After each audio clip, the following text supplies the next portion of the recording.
உலகம் என்பது கைவிடக்கூடிய ஒரு சூழ்நிலை உள்ளது. And world is a place able to forsake us. தேவ சித்தம் செய்தால் உனக்கு மறுபடி ஜீவன் வரும். And if you do the will of God, even the death will also be as a will of தாவீதினிடத்தில் அவனை கொண்டு வந்தபோது, and when they brought him in the city of அவனுக்கு David, புசிக்க அப்பம் கொடுத்தான், and he gave him the bread to eat, குடிக்க தண்ணீர் கொடுத்தான், he also gave the water to drink, அத்திப்பழ அடையை அவனுக்கு கொடுத்தான், and also the fig also to give him. அது அவனுக்குள்ளே உயிரை திரும்ப கொண்டு வந்தது. And this also brought him the life, brought நீ him back. மறுபடி தேவசித்தம் செய்து இந்த அபிஷேகத்துக்குள்ள வந்தா உனக்கு உயிரும் கிடைக்கும், சுகமும் கிடைக்கும். If you come back to this life bringing even the spirit of God to come in and do the will of God, you will get the healing as well as a life. இந்த வருஷத்துல வந்த வியாதி இந்த வருஷத்தோட முடிவுக்கு வரணும். This sickness of this year will come to an end this year. இன்ன ஒரு 4 வருஷம் போய் 4 வருஷமா 5 வருஷமா 7 வருஷமா இந்த வியாதியில கஷ்டப்படுறேன்னு அந்த புதிய ஏற்பாட்டில் சொல்லப்பட்டது போல 8 வருஷம் 12 வருஷம் 18 வருஷம் 38 வருஷம் சீனியாரிட்டி பேசிட்டு இருக்கிறதுக்கு உனக்கு வியாதி கொடுக்கப்படவில்லை. And this sickness is not given to you so that you can claim the seniority by saying in the New Testament 6 years and 7 years 8 years and 10 years.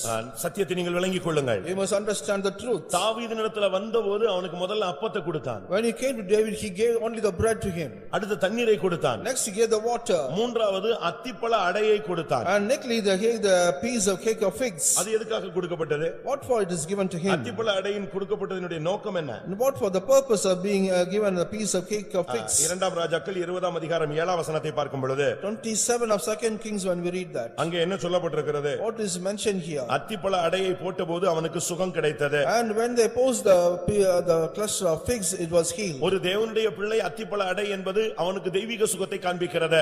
And cake of figs shows the divine healing in the life. உன்னுடைய மரணத்துக்கு காரணம் அந்த வியாதி. And only the reason for your death is the sickness. உன்னுடைய மரணத்துக்கு காரணம் உன்னுடைய சரீர பலவீனம். And the reason for your death is the weakness of your body. கர்த்தர் இன்னைக்கு உனக்கு ஜீவனை கொடுக்க விரும்புகிறார். Lord wants to give back to your life today. மறுபடியும் உனக்கு சுகத்தையும் கொடுக்க விரும்புகிறார். Lord again wants to give you healing today. இன்றைக்கு உனக்கு கர்த்தர் தேவசித்தம் செய்து ஒரு அபிஷேகத்தை கொடுக்க தேவசித்தம் செய்யக்கூடியவனாய் உன்னை மாற்றி ஒரு அபிஷேகத்தினால் உன்னை நிரப்பி இந்த கூட்டம் முடியறதுக்குள்ளே தெய்வம் உன்னை சுகமாக்க வேண்டும். And before the meeting could end, the Lord wants to give you the divine healing and also the anointing so that you can be healed now. அது குடிச்சு புசிச்சு அதை சாப்பிட்ட உடனே அவன் எழும்பிட்டான்.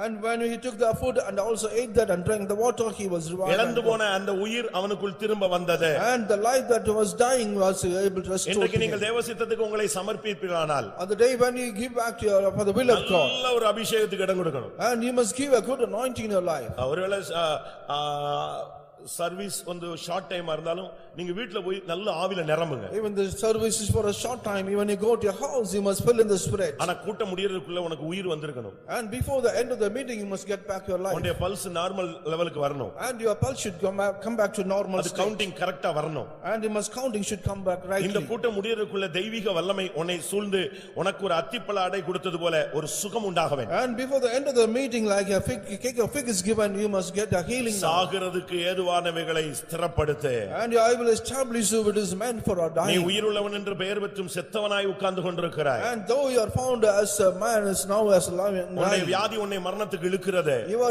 sickness is taking towards இன்றைக்கு கர்த்தர் உன்னோடு பேசிக் கொண்டிருக்கிறார். The Lord is speaking to you today. லூக்கா 8ஆம் அதிகாரம் 55ஆம் வசனம். Number 8:55 of Luke. லூக்கா 8ஆம் அதிகாரம் 55ஆம் வசனம். Luke chapter 8 verse 55. அப்பொழுது அவள் உயிர் திரும்ப வந்தது. உடனே அவள் எழுந்திருந்தாள். அவளுக்கு ஆகாரம் கொடுக்க கட்டளையிட்டார். And her spirit came again, and she arose straightway, and he commanded to give her meat. இங்கே நாம் பார்க்கும் பொழுது அந்த பெண்ணுக்கு உயிர் திரும்பி வந்தது. Here when we see the spirit came her this woman again. யார் அவள்? Who is that? ஒரு 12 வயது பெண். 12 years old maid. ஜெபாலய தலைவனாகிய எபிருவினுடைய மகள். And he is the daughter of the Hebrews. ஒரு நல்ல ஒரு ஜெபவீரனுடைய பிள்ளை மரித்து கொண்டிருக்கிறார். And a daughter of a prayer warrior is now dying. நல்ல ஆவிக்குரிய விசுவாசிகளுடைய பிள்ளைகள் எல்லாம் பாருங்க கெட்டு குட்டிச்சோராயிட்டு இருக்கதை நம்ம பார்க்கலாம். And we can find spiritual people's children are dying and are perishing. இன்னொரு விதத்துல உங்களுடைய ஆன்மீகம் எப்படி இருக்கிறது? And how is spiritual status? வெளியரங்கமாக பார்த்தா நல்லா ஜெபிக்கிற ஒரு ஆள். And outwardly you may appear as a good prayer people. அந்த 12 வயது பிள்ளைக்கு ஒரு வியாதி.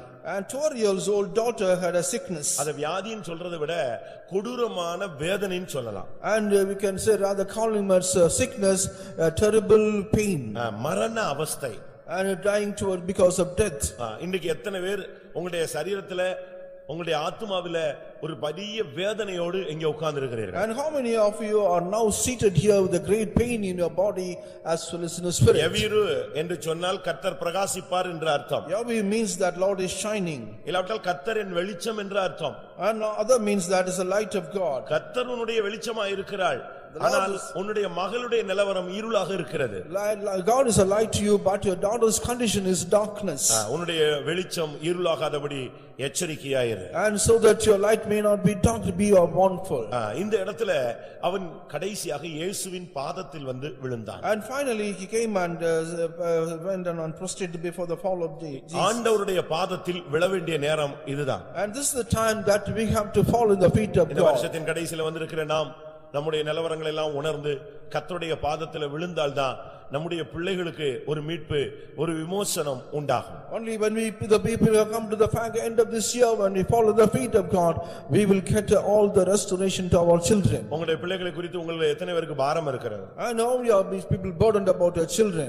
உங்களுடைய பிள்ளைகளை குறித்து எத்தனை பேருக்கு கவலை இருக்கிறது? How many of you care about your children? உங்களுடைய பிள்ளைகளுடைய ஆன்மீக வாழ்க்கையை குறித்து எத்தனை பேர் துக்கப்படுகிறீர்கள்? And how many of you sad about the spiritual condition of your children? இன்னொரு விதத்துல பார்த்தா அந்த பிள்ளை மரணித்து விட்டாள் என்று வேதம் சொல்லுகிறது. And nextly when he says that she is not unto death. அவன் இயேசுவினிடத்தில் வரும்போது மரண அவஸ்தையோடு இருந்தாள். இயேசுவோடு அவன் போய் கொண்டிருக்கும் பொழுது அவள் மரித்தே விட்டாள். And when he came to Jesus, he was very close to death, but when he went out of that, he was dying that. எப்படி இருக்குன்னு பாருங்க. How is that? Just imagine. எப்படி அந்த பிள்ளை எழுப்பப்பட முடியும்? How is it to be revived or get back to his life? செத்து போயாச்சு. Now she is dead. இனி எப்படி எழுப்பப்படுவது? How can be raised to life? அதுக்கு ஒரே வழி இயேசுவினுடைய direct visit. And the only way that you fall in the feet of God. ஆண்டவர் நேரா வந்து இந்த கூட்டத்துல உன்னை ஒரு டச் பண்ணாதான் உனக்கு ஒரு விடுதலை உண்டு. So when the Lord comes directly to you here and touch you, then only can go. பிரியமானவர்களே, நீங்கள் இதை விசுவாசிக்க வேண்டும். இதை இன்றைக்கு நீங்கள் பெற்றுக்கொள்ள வேண்டும். And you must believe that as also receive that. தேவன் உன்னை தொட வேண்டும். Lord should touch you. இல்லாவிட்டால் அந்த சம்பவம் நடக்காது. Otherwise this incident will not take place. இவன் போய் இயேசுவின் பாதத்துல விழுந்து எப்படியாவது என் வீட்டுக்கு வந்து என் பிள்ளையை எழுப்புங்க சுகமாக்குங்கன்னா கொஞ்ச நேரத்துல செத்து போயிட்டா எழுப்புங்கன்னு சொல்றான். இயேசு அவனோடு நடந்து வந்து கொண்டே இருந்தார். And he went and fell on the feet of Jesus and asking Jesus to come to a house and may revive his children, but on the way he died. இயேசு அங்க வருகிறார். And Jesus came there. வந்துட்டு இருக்கும்போது அடுத்த செய்தி செத்து போயிட்டான்னு. And the message is that now the daughter is dead. இயேசு அவனை பார்த்து சொன்னார், நீ விசுவாசம் உள்ளவனாயிரு. And looking unto him Jesus said, you have faith. உன்னுடைய விசுவாசத்தை மட்டும் நீ தடுமாற விடாதே. And do not stumble about your faith. விசுவாசிக்கிறவன் பதறான். And the man who is faith have given உன்னுடைய விசுவாசத்துல கொஞ்சம் கூட அசைவு உனக்கு வரக்கூடாது. And no shaking should come in your faith. யார் என்ன சொன்னாலும் உன்னுடைய விசுவாசம் மாறக்கூடாது. நான் விசுவாசிக்கிறவர் இன்னார் என்று அறிவேன். And what do the people say, your faith should not be shaken because I know whom I believe. ஆண்டவர் எனக்கு சொன்னதை அவர் நிச்சயமாய் நிறைவேற்றுவார். And what the Lord has said, definitely he will fulfill that. பரலோகம் பாதாளம்னு ஒரு புக் படிச்சிருக்கீங்களா? Have you studied about the book on heaven and hell? அதுல ஒரு இண்டிபெண்டன்ட் பாஸ்டரை பத்தி நீங்க பார்க்கலாம். You could see about the independent pastor there. பாஸ்டருக்கும் pastor மனைவிக்கும் டைம் சரியில்லாம போயிடுச்சு. There was no term, a good term between pastor and his wife. ரெண்டு பேருக்கும் சண்டை. There was a quarrel between them. இவன் முகத்துல முழிக்கவே கூடாதுன்னு கார் எடுத்துட்டு வெளிய போயிட்டாரு. And showing that I will not show my face towards her, but he went and take the car and went outside. எவ்வளவு நேரம் சுத்தினார், எவ்வளவு நேரம் சுத்துறது, திருப்பி வீட்டுக்கு தான் வரணும். And how long he was roaming about, he returned back. அதே அம்மா முகத்துல தான் முழிக்கணும், வேற வழியும் கிடையாது. There is no other chance except to come and see the திரும்ப வீட்டுக்கு வந்தார். And again he came to your house. வந்த உடனே அந்த சிஸ்டர், சாரி நான் செஞ்சது பேசினதெல்லாம் தப்பு தான், நீ ஏன் இப்படி எல்லாம் நீங்க வெளிய போறீங்க வாங்கன்னு சொன்னாங்க. And immediately the sister said, what I have said and started very sorry about sorry state about. திரும்ப வந்து இந்த முகத்தை பார்த்த உடனே அவருக்கு திரும்ப டென்ஷன் ஆகி கார் எடுத்துட்டு போயிட்டார். And when again he came and saw her face and went back again and took the car. போன இடத்துல ஆக்சிடென்ட் ஆயிட்டாரு. And on the way he met an accident. ஹாஸ்பிடல்ல கிடக்குறாரு. Now he is in the hospital. மனைவி வந்து பார்க்கறாங்க. And my wife is coming and நான் மன்னிப்பு கேட்டேன்ல, ஏன் இப்படி போறீங்க? I have asked for forgiveness, but we are leaving again. இப்ப அவருக்கு ஸ்டேஜ் மாறி போச்சு, ரொம்ப சாகர ஒரு நிலவரம். Now his stage is gone bad, now is a dying state. Pastor TV சொல்லுவார். Pastor T.U. Thomas used to say, மரணத்துல ஒருத்தன் நடிக்க முடியாது. And no man can act in a மரண pretend. நேரத்துல ஒருத்தன் நடிக்க முடியாது. And no man can pretend in the stage of death. ஆட்டோமேட்டிக்கா அவன் ஒரிஜினல் ஸ்டேஜுக்கு வந்துருவான். He will come to his original state now. உடனே அந்த பாஸ்டர் என்ன பண்ணாரு, சாரி நான் தான் அவசரப்பட்டு வெளியே போயிட்டேன், எனக்கு இப்படி ஆயிருச்சு, நீ மன்னிச்சிருன்னு சொன்னாரு. And the pastor said, only myself I was hastily went up and said, you just forgive me. கொஞ்ச நேரத்துல பாஸ்டர் செத்து போயிட்டாரு. And within a short while the pastor passed away. இப்ப அந்த அம்மாவுக்கு அதை தாங்கவே முடியல. Now the wife could not bear this. ஒரு சின்ன பிரச்சனை இவ்வளவு பெரிய மரணத்தை கொண்டு வந்துருச்சு. A small problem had taken a great struggle of mind. ஆனா அவங்களுக்கு ஒரு விசுவாசம், இவருக்கு உயிர் வரணும். And now he's got a faith and he must be revived back. அதனால அவங்க அடக்கத்துக்கு ஒத்துக்கொள்ளவே இல்ல. But he did not accept for the funeral. என்ன பண்ணிட்டாங்க? What did she do? அவங்க பார்த்து எவ்வளவு பேசி பார்த்தாங்க, இந்த அம்மா ஒத்துக்கலன உடனே அவங்க பாடியை அழகா கெமிக்கல்ல எம்பாம் பண்ணி கையில கொடுத்துட்டாங்க. Now because she did not accept for a funeral, they have embalmed the body and gave her hands. எம்பாம்னா உங்களுக்கு தெரியும் நினைக்கிறேன். You know about what is embalming. ரத்தத்தை எல்லாம் வெளிய எடுத்துட்டு கெமிக்கலை உள்ள ஏத்துனா பாடி கெட்டு போகாம கருத்து போய் கட்ட மாதிரி இருக்கும். When we take out all the blood and make and inject all the chemicals inside, it will not spoil. அவங்க ஃப்ரீசர்ல வச்சிட்டு அத பார்த்து அழுதுகிட்டே இருந்தாங்க. They kept in the freezer and was looking at the body, was crying. இந்த கேப்ல pastor மேல போறாரு. In the gap pastor went on the மேல போகும்போது உள்ள விட மாட்டேங்கறாங்க. But they did not accept when they went upside.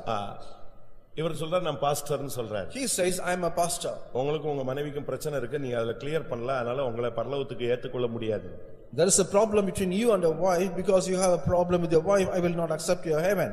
இந்த பாஸ்டர் சொல்றாரு, இல்ல நான் வரும்போது மன்னிப்பு கேட்டு கிளியர் பண்ணிட்டு தான் வந்தேன், நான் சாகும்போது மன்னிப்பு கேட்டுட்டேன்னு சொல்றாரு. The pastor says before I die I asked forgiven from my wife, only after that I came here. இந்த சாகும்போது மன்னிப்பு கேட்கலாம்னு சொல்றவங்க இந்த பிரசங்கத்தை நல்லா கவனிக்கணும். The people who say that at the time of my death I can ask forgiven, listen. இருக்கிற வரைக்கும் மன்னிப்பு கேட்காம சாவும்போது மன்னிப்பு கேட்டுட்டு போய்ட்டா மேல போயிரலாம்னு சொன்னா போக முடியாதுங்கிறது தான் இப்ப சொல்றேன். Right, when they say that at the time of death you can ask forgiven and will go to heaven, means that is only for that I am saying this. அப்ப அவர் சொன்னாரு, அங்க மேல இருந்து பதில் கிடைத்தது. There was an answer from outside. வேற வழி இல்லாம சாகும்போது நீ மன்னிப்பு கேட்ட, ஆனா உனக்கு மன்னிச்ச லைஃப் இல்ல, அப்படினால உனக்கு சான்ஸ் கிடையாது. You do not have the right about forgiven, only on the death of your stage you ask forgiven. அப்ப அந்த பாஸ்டர் சொன்னாரு, நான் இவ்வளவு நாள் பிரசங்கம் பண்ணிட்டு மிஸ் பண்ணிட்டேன், எனக்கு ஒரு சான்ஸ் கொடுத்தீங்கன்னா மறுபடியும் நான் உயிர் என் உடம்புக்குள்ள போயிடுச்சுன்னா நான் உண்மையா வாழ்ந்து காட்டுறேன்னு சொன்னேன். And when you give me another chance, if my life go to my body again, I will sincerely go and ask forgiven from my wife. 3 நாள் ஆயிருச்சு. Now the 3 days passed. ஒரு பெரிய பிரீச்சர் ஒரு இடத்துல பிரசங்கம் பண்றாரு. A great preacher was preaching in one place. இந்த அம்மாவுக்கு அங்க கொண்டு போனா நம்ம புருஷனுக்கு உயிர் வந்துரும்னு ஆம்புலன்ஸ்ல போட்டு அங்க கொண்டு போயிடுச்சு. Now the wife thought that when I go take my husband's body to that place, he will be revived. அப்ஸ்டர்ஸ்ல மீட்டிங் நடக்கு. Now the meeting is going on. Ambulance கீழே சாதாரண பார்க்கிங்ல நிக்கிறது. Now the ambulances went and parked in the அதுக்குள்ள கூட்டம் முடிச்சு pastor அந்த preacher இறங்கி போயிட்டாரு. Now the meeting was closed and the pastor went on the place. ஆனா இந்த அம்மாவுக்கு ஒரு விசுவாசம். Now the wife had அவருக்கு உயிர் வந்துரும்னு. Now he will get back his life. அந்த விசுவாசத்தின்படி மேல போன பாஸ்டர் மேல இருந்து ரிஜெக்ட் ஆகி உள்ள வராரு. And only with having the faith in that, the pastor who went upside, he returned back. எழும்பிட்டாரு. Now he is revived. அவர் எழும்பிதான் இந்த பரலோகத்துக்கு போனேன், எனக்கு மன்னிப்பு கிடைக்கல, இல்ல ரிட்டர்ன் ஆகி நான் வந்திருக்கேன்னு சொன்னது நீங்க பைபிள்ல நீங்க அந்த புக்ல படிச்சிருப்பீங்க. You would have read in the book that I went to heaven but I did not have a chance, but again I came back and now I am here. Chemical எல்லாம் ஏத்திட்டாங்களே, எப்படி உயிர் வரும்? தண்ணியவே திராட்சை ரசமாய் மாற்றுகிறவருக்கு கெமிக்கலை ரத்தமா மாத்த முடியாதா? And will he not able to change all the chemicals into blood, the man who has changed the water into wine? தேவனால் எல்லாம் கூடும். All is possible with God. உன்னுடைய நிலவரம் என்ன? What is your condition? எந்த நிலவரம், நீ மரிச்சே போய்ட்டேன்னு கூட வச்சுக்க, உன்னை அடக்கம் பண்ணல, அதனால கர்த்தர் உனக்கு உயிரை கொடுக்கிறதுக்கு வாய்ப்பு இருக்கிறது.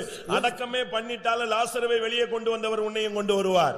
The Lord who has made Lazarus dead, he has brought back life again into Lazarus. கர்த்தருடைய பரிசுத்த நாமத்துக்கு மகிமை உண்டாவதாக. Glory be to the holy name of the Lord. நீ ஆண்டவருடைய பாதத்தில் விழ வேண்டும். You must fall in the feet of God.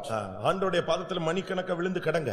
You be in the feet of God for hours together. Pastor D Thomas அவர்களை பத்தி சொல்லும் பொழுது காலையில எழுந்த உடனே அப்படியே முகங்குப்புற விழுந்து தேவனுடைய சமூகத்துல கொஞ்ச நேரம் கிடப்பாராம். ஆண்டவரே நான் உம்முடைய பாதத்தில் விழுகிறேன், எனக்கு போதனை அடைய செய்யும். And Pastor T.T. Thomas used to say every day in the early morning, he will say that I will fall in the feet of God, you preach me, you talk to me, Lord. மனுஷன் கால்ல போய் விழாதீங்க. Do not fall in the feet of man. ஆண்டவருடைய பாதத்துல போய் விழுங்க. You fall in the feet of God. இன்றைக்கு நீங்கள் ஆண்டவருடைய பாதத்துல விழுந்தால் ஆண்டவர் அந்த எவினுடைய மகளுடைய கையை பிடித்து எழுந்திரு என்று சொன்னார். தலித்தாகுமின்னு சொன்னார். And when you fall in the feet of God, as he said on the daughter, that you rise up, and he said, நீங்கள் ஆண்டவருடைய பாதத்தில் விழுந்தால் உங்களுடைய பிள்ளைகளை, உங்களுடைய புருஷனை, உங்களுடைய மனைவியை கர்த்தருடைய கரம் பிடிக்கும். And if you fall in the feet of God, your wives and husband and children, அந்த கரம் பிடிக்கும் பொழுது அந்த உயிர் திரும்ப வரும். when the hand is catching hold of that, the life will ஏனென்றால் come உன்னுடைய back. கையை பிடிக்கிறவர் மரித்தேன், இதோ சதா காலங்களிலும் ஜீவனோடு இருக்கிறேன் என்று சொன்னவர். And the Lord who has catch hold of your hand, he says, I am dead, I am still alive again. தேவனுடைய கரம் உன் கரத்தை பிடிக்கும் பொழுது, உன் பிள்ளையின் கரத்தை பிடிக்கும் பொழுது நிச்சயமாகவே மரித்தோர் உயிரோடு எழுப்பப்படுவார்கள்.